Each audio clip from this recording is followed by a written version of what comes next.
consumer confidence fell this month, the most since August of 2021. What is your message for Americans who are concerned about the impact of things such as tariffs on prices? Yeah, sure. Well, thank you for that question. It's obviously an important one. The president campaigned on reigniting the Trump economy and fixing the mess that was created by the previous administration. We know they created an economic and an inflation nightmare for the American people, and I'm not going to stand up here and lie to you like my predecessor did about the state of our economy. We understand there are people that are hurting, and this administration is wholeheartedly committed to ensuring that those individuals see relief and price reductions and tax cuts and in less regulations that are burdensome on their household and their businesses.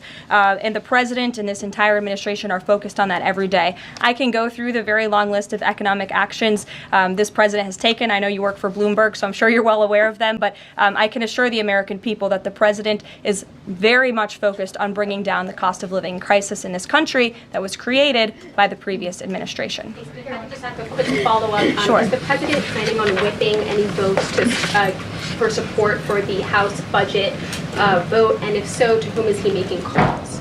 I'm not aware of any calls that he has made. I did talk to the president about his position on this just before coming down here, and he said that he's made it very clear to the Hill what his priorities for a budget are. He's said it to the Speaker of the House. He said it to Leader Thune. The Senate and the House know what President Trump wants and know what the American people want. And so he expects Congress to get it done. He's looking at the proposal from the House. He will also be looking at the proposal that I believe the Senate is drafting up as well.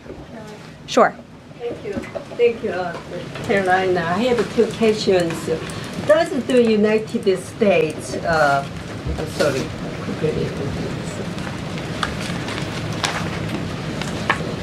Well, why don't you identify your question and I'll come back to you. Sure, go ahead. So, what guarantee that Israel will withdraw from Lebanon soil after 2 weeks, as the ceasefire terms indicates? I'm not sure about the guarantee that you're referring to. I can tell you that this administration remains very much engaged. We know the deadline for the Phase 1 ceasefire is imminent. So Steve Witkoff, whom I mentioned earlier, and the president's administration and his team and the president himself remain very much engaged. We want to see the ceasefire continue, and the president has made it very clear he wants to see all of the hostages who have been held in captivity in Gaza returned home. Jeff. Carolyn, I was wondering if, is Elon Musk going to attend the president's first cabinet meeting tomorrow? He is, as a matter of fact. I spoke to the president about that before coming down here as well. And Elon, considering he is working alongside the president and our cabinet secretaries, this entire administration will be in attendance tomorrow just to talk about DOJ's efforts and how all of the cabinet secretaries are identifying waste, fraud, and abuse at their respective agencies. We look forward to the meeting tomorrow, and I think you'll be hearing from the president and his cabinet where they're on campus tomorrow. I hope you guys are excited. So some of those cabinet members were caught off guard by the email. Nobody was caught off guard. A few departments said they were caught off guard. The FBI was, the DOJ was. Did anonymous sources say that, or did the cabinet secretary say that? The cabinet secretaries and others have said that they were not aware that this was happening. So I'm wondering, will there be a give and take tomorrow at the cabinet meeting? Is Elon Musk or the president open to any type of dialogue about who is actually in charge of the chain of command of these workers? I would reject the premise of your question, Jeff. The cabinet secretaries have not said that. I know anonymous sources, probably career bureaucrats, have leaked that to many of you in this room. But as I said at the beginning of this press conference, everybody is working as one team, and the president respects the decisions of his cabinet secretaries to tell his staff, their staff, not to respond to that email because they did so out of interests of national security, and they don't want to obviously risk confidential information. It's pretty common sense. Dasha. Musk has obviously been doing a lot of work. He's been working every day, and a lot of the time weekends. He is designated as a special government employee, which means that he can only work 130 days per year. Is the White House expecting him to limit his work to 130 days, or are you going to work around those rules? Do you want to see him extend beyond the 130 So today days? is February 25th, so I think we've been here about 35 days, roughly. So ask me in another 100 days. Daniel. Caroline, thank you. You opened up with a major announcement from Apple $500 billion, 20,000 jobs, doubling its advanced manufacturing fund. Yeah. What does that signal that such a global brand would make what it called its largest ever spend commitment just a month into President Trump's second term? What does that signal about his economic vision for the country? President Trump is a deal maker, and he has restored confidence in business leaders around this entire world. Apple is one of the largest companies on the face of the planet. They employ hundreds of thousands of Americans, but the president wants to see more Americans employed, more investments here in the United States of America. And this is another fulfillment of the president's campaign promises. I recall President Trump at his rallies on the campaign telling the world that if and when I am elected, America is going to be back, and we want your investments to be driven onshore. We want you to hire American workers, and you will have the lowest regulatory burden, the lowest tax cuts, and the president has already proven he's committed to slashing regulation. He's counting on Congress to implement those tax cuts. And so people are encouraged by the president's, again, as Tim Cook called it, they're bullish about American innovation because of the leadership of this president. And it's a stark contrast to the leadership of the previous administration, Joe Biden, who I don't think spent any time trying to recruit any investments or jobs here at home.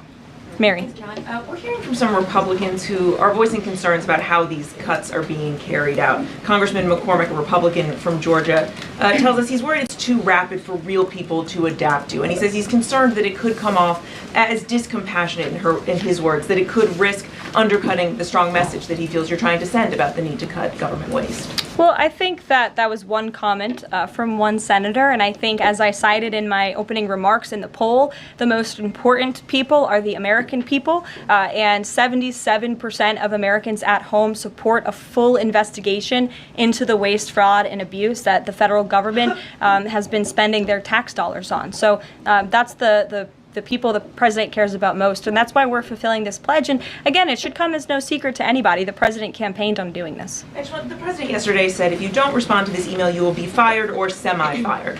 What does he mean by that? Again, I've been asked to answer this question 3 times now. It is semi-fired. But it's in the memo. The president again has entrusted his cabinet secretaries to oversee their workforce. That's why he nominated them to be cabinet secretaries, and so federal workers can be directed to their agency leadership. Sure. Great, thanks, Caroline. I wanted to ask about a federal judge yesterday was saying that they didn't know who the DOJ administrator was and was asking the lawyer for the administration who it was, and the lawyer responded, I don't know the answer to that. Can you tell us who the administrator of DOJ is? Again, I've been asked and answered this question. Elon Musk is overseeing DOJ. No, Elon Musk is a special government employee, which I've also been asked and have answered that question as well. There are career officials at DOJ. There are political appointees at DOJ. I'm not going to reveal the name of that individual from this podium. I'm happy to follow up and provide that to you. But we've been incredibly transparent about the way that DOJ is working. John. The Republican budget.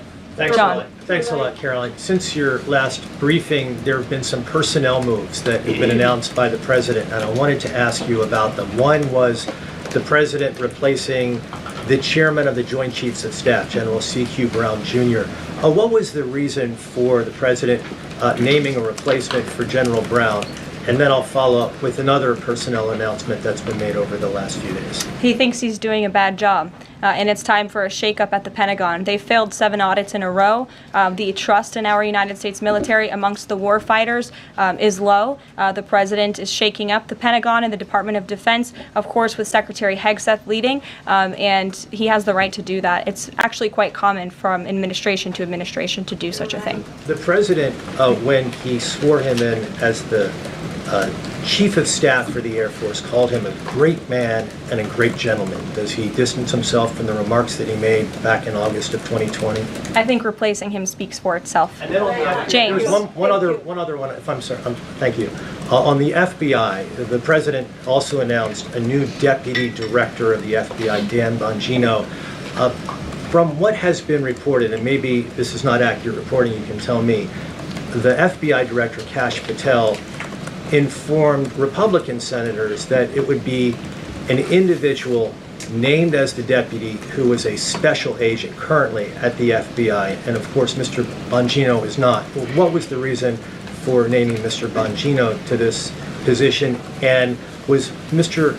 Patel not correct in making that assurance to those senators? I'm not sure if anybody in this room has listened to Mr. Bongino when he talks about the past corruption at the FBI, when he talks about his experience serving for the United States Secret Service.